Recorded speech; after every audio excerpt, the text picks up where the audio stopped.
नाज़िन ٹنڈو रहीम जे काछे में filter plan न मिलण ऐं पाणी जे बहिरान ख़िलाफ़ ॻोठ जान मोहम्मद रोदनाणी जे रहवासियुनि एहतजाजी मुज़ाहिरो कयो आहे। उन हवाले सां ॾिसूं था हनीफ रोदनाणी जी हीअ रिपोर्ट। काछे में उन्हारो ईंदे ई पीअण जे पाणी जो मसइलो इंतिहाई शिदत इख्तियार करे वरितो आहे।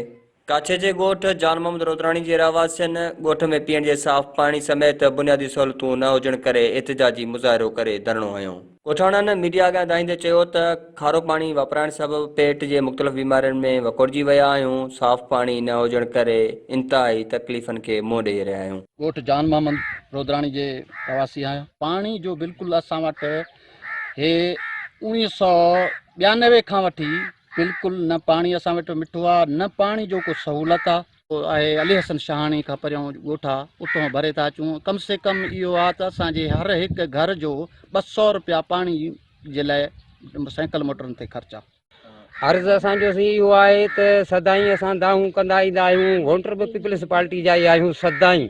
कंहिं वक़्त खां वठी हीअ ॻोठ जान मोहम्मद जो ॻोठ वॾो ॻोठ आहे। हे सम्झो ईअं त हिकिड़ो 4 ॻोठ जेतिरो बराबरि आहे, वॾो नंढो ॻोठ बि न आहे।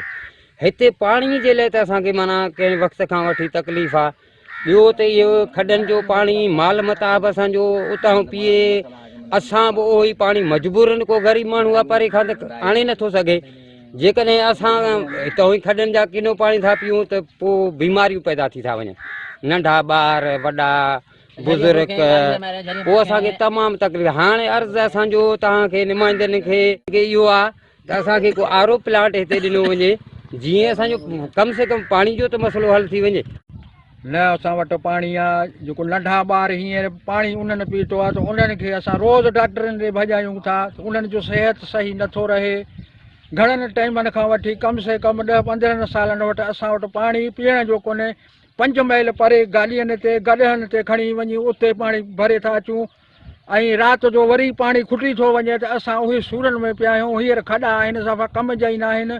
कुता बि उते, गॾह बि उते, माल बि उते। उहो पाणी न पीअंदासीं कहिड़ो माण्हुनि जो सिहत सही थींदो?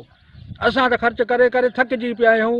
ऐं महिरबानी करे जो पाणी असांखे साफ़ जल्द कंहिं आरो प्लान लॻिजे या कंहिं नमूने सां कढी असांखे पाणी इहो 10-15 ॾींहंनि में पहुचाईंदो त असांजी वॾी वॾी महिरबानी थींदी तव्हांजी।